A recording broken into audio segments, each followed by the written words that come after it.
Tune bells. આ શું મારો અવાજ આટલો મીઠો અને પાંખો? અરે વાહ, એટલે હું ચકલી બની ગયો.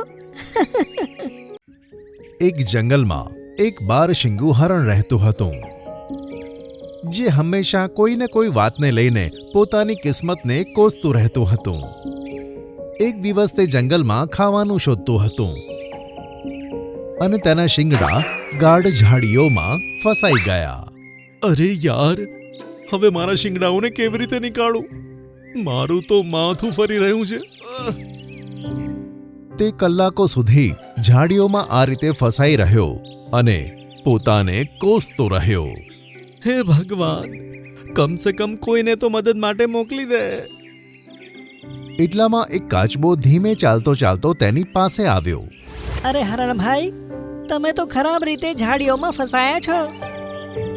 મારી ફૂટી કિસ્મત કે મદદ માટે આ કાચબો આવ્યો, જે કશું નહીં કરી શકે.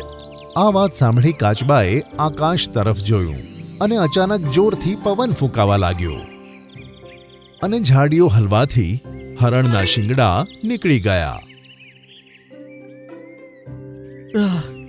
સારું થયું કે હું મારી જાતને નીકાળવામાં સફળ રહ્યો, નહીં તો મને લાગ્યું હતું કે ઘણા દિવસો સુધી આમ જ ફસાઈ રહેત અને એક દિવસ અહીંયા જ મરી જાત.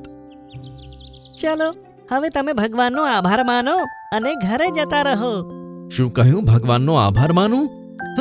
કે જેણે મને આવા આડાઅવળા શિંગડા આપ્યા, જેના કારણે હું વારંવાર મુસીબતમાં ફસાઈ જઉં છું. જ્યારે પણ મારા જેવા હરણ જોડે લડું છું ને, ત્યારે આ જ શિંગડા તેના શિંગડામાં ફસાઈ જાય છે. મને તો તે ભગવાન ઉપર ગુસ્સો આવે છે કે જેણે મને આવો બનાવ્યો. અચ્છા, તો તમે કહો, તમારી ઈચ્છા પ્રમાણે તમારે શું બનવું હતું? એક સુંદર ચકલી, હલકું વજન ઉડવા માટે પાંખો અને ખાવાનું પણ સરળતાથી મળી જાય છે. અને ચકલીની પાંખો આવી રીતે ઝાડીઓમાં ફસાતી નથી. સારું, તમારી આ ઈચ્છા જલ્દી જ પૂરી થશે. આમ કહીને તે કાચબો ધીમી ચાલ ચાલતો ત્યાંથી જતો રહ્યો.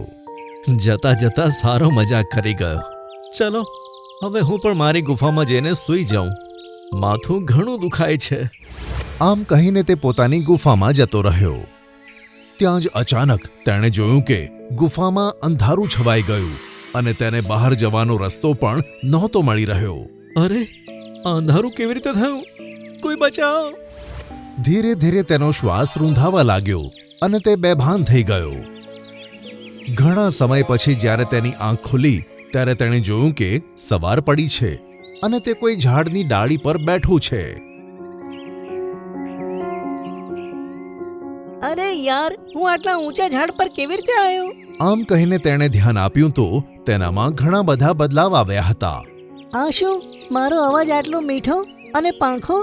અરે વાહ, એટલે હું ચકલી બની ગયો. આમ કહીને તે ઝાડની ડાળી પરથી આકાશમાં ઉડવા લાગ્યું. અરે વાહ, તાજી હવા, હલકું વજન, કેટલું સારું લાગે છે. તે આમ જ ઘણો સમય ઉડતું રહ્યું. પછી તેને તરસ લાગી. અરે યાર, આટલી જલ્દી તરસ તો ક્યારેય મને નથી લાગતી. તેણે તળાવે જઈને પાણી પીધું અને આગળ વધ્યું.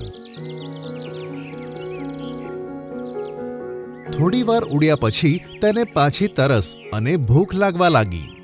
હવે તો તરસની સાથે ભૂખ પણ લાગી છે અને મારી ચાંચ પણ નાની છે. કદાચ એટલે જ વારંવાર તરસ લાગે છે. તેમ છતાં પણ મારે તો ઉડવું જ પડશે. ચાલીને પાણી અને ખાવાનો તો નાશો થાય ને. આમ કહીને તે હવામાં ઘણું ઉપર ઉડવા લાગ્યું. ત્યાં જ તેને પાછળથી કોઈ બાજનો અવાજ આવવા લાગ્યો. ચીક ચીક ચીક. તેણે પાછળ વળીને જોયું. અરે, આ બાજુ તો મારી તરફ આવે છે. આ કેટલી સુંદર ચકલી છે! તું તો મારો જ કોળિયો બનીશ. અરે બાપ રે! તેણે ઝડપથી પાંખો ફફડાવી અને પૂરી તાકાતથી ઉડ્યું. પણ બાજની ઝડપ તેનાથી વધારે હતી. બાજે તરત તેને પોતાના પંજામાં પકડી લીધું. બાજ ભાઈ, છોડી દો મને. તું શું દિવાળીની ઓફર છે કે તને છોડી દઉં? ચકલીની જિંદગી પણ કેટલી મુશ્કેલ છે. હવે ખબર પડી. કદાચ હું એક સિંહ હોત તો કેટલું સારું હતું. ત્યાં જ તેને લાગ્યું કે તેનું વજન વધારે થઈ રહ્યું છે. અરે તું આટલી ભારે કેમ થઈ રહી છે? બાજ તેનું વજન સંભાળી ન શક્યો અને ચકલી તેની પકડમાંથી છૂટી ગઈ. પણ હવે તેની પાંખો ગાયબ થઈ ચૂકી હતી. અરે મારી પાંખો ક્યાં ગઈ? હું તો હવે નીચે પડીને મરી જઈશ. તેણે બૂમ પાડતા તેની આંખો બંધ કરી દીધી. તેને લાગવા લાગ્યું કે તેનો અંતિમ સમય આવી ગયો. ત્યાં જ તેને લાગ્યું કે તે નરમ મોટી ઘાસની ઉપર છે. તેણે આંખો ખોલી તો તેને લાગ્યું કે તે હવે સિંહ છે અને નરમ ઘાસ પર એકદમ સહી સલામત ઊભો છે. અરે વાહ, હવે હું તો સિંહ છું. જોઉં છું હવે કોણ મારી સાથે બાથવાની હિંમત કરે છે. તેણે જોરથી ત્રાડ પાડી. આ સાંભળી કોઈ પણ જાનવર તેની સામે ન આવ્યું. લાગે છે મારી ત્રાડ સાંભળીને બધા જાનવરો ડરી ગયા. હવે થયો હું તાકાતવર જાનવર. સિંહ રાજા, હવે સમય આવી ગયો છે કે તમે તમારી તાકાતનો ઉપયોગ કરો. આ સાંભળીને તેણે પાછળ જોયું તો જંગલના બધા જાનવર, વાંદરો, વરુ, હરણ, હાથી અને બીજા ઘણા બધા પશુ પક્ષીઓ આવેલા હતા. સિંહ રાજાની જય હો. તમે આમ બધા ભેગા થઈને મારી પાસે, શું તમે મારા માટે શિકાર લાવ્યા છો? મહારાજ, હવે તમારા ખાવાની વ્યવસ્થા ત્યારે થશે જ્યારે આ જંગલ સુરક્ષિત હશે. શું થયું જંગલને? જંગલને તમારી જરૂર છે મહારાજ. આપણું આખું જંગલ ગુલામ થવાનું છે. આ તું શું કહે છે? હા મહારાજ, પડોશના જંગલના શેરખાને તમારી ઉપર હુમલો કરવાનું નક્કી કર્યું છે. તેઓ હવે આ બાજુ જ આવી રહ્યા છે. તો તમે અહીં કેમ આવ્યા છો? જાઓ, જઈને જંગલની રક્ષા કરો. અમે એટલા માટે આવ્યા, તમે જંગલના રાજા છો. મુસીબત આવવાથી જંગલનો રાજા જ જંગલની રક્ષા કરે છે. આ સાંભળીને તે મનમાં ને મનમાં વિચારવા લાગ્યો કે સિંહ થવું પણ ખૂબ જ મુશ્કેલીનું કામ છે. સારું, હું લડીશ અને મારા જંગલની રક્ષા કરીશ. ત્યાં જ તેણે જોયું તો 3 સિંહો ઝડપથી દોડતા દોડતા તેની સામે આવ્યા. અરે આ શું 3 સિંહ? હા મહારાજ, તમારે આ ત્રણેય સિંહોને હરાવવાના છે. આ ત્રણેય મળીને તમને મારવા ઈચ્છે છે અને આ જંગલ ઉપર રાજ કરવા ઈચ્છે છે. અરે બાપરે, 3 સિંહો સાથે હું એકલો કેવી રીતે લડીશ? જંગલના બધા જાનવર એક તરફ થઈ ગયા અને સિંહે ચીસ પાડતા પોતાની આંખો બંધ કરી. કદાચ હું પાછું હરણ બની જાઉં તો સારું થાય.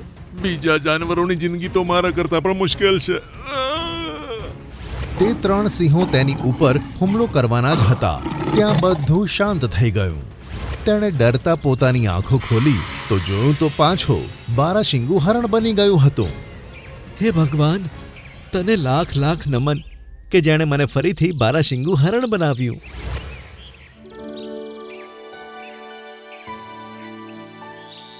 અને તું તારા શિંગડા વિશે કહેતો હતો, તેનું શું? અરે હું એક હરણ થઈને બીજા હરણ સાથે લડું તો તેમાં મારી જ ભૂલ છે ને. અને મારે ગાઢ ઝાડીઓમાં પણ ન જવું જોઈએ. આજથી હું આ નિયમ રાખીશ અને મારું જીવન સુંદર રીતે જીવીશ. આ થઈને વાત. આમ કહીને તે કાચબો ગાયબ થઈ ગયો.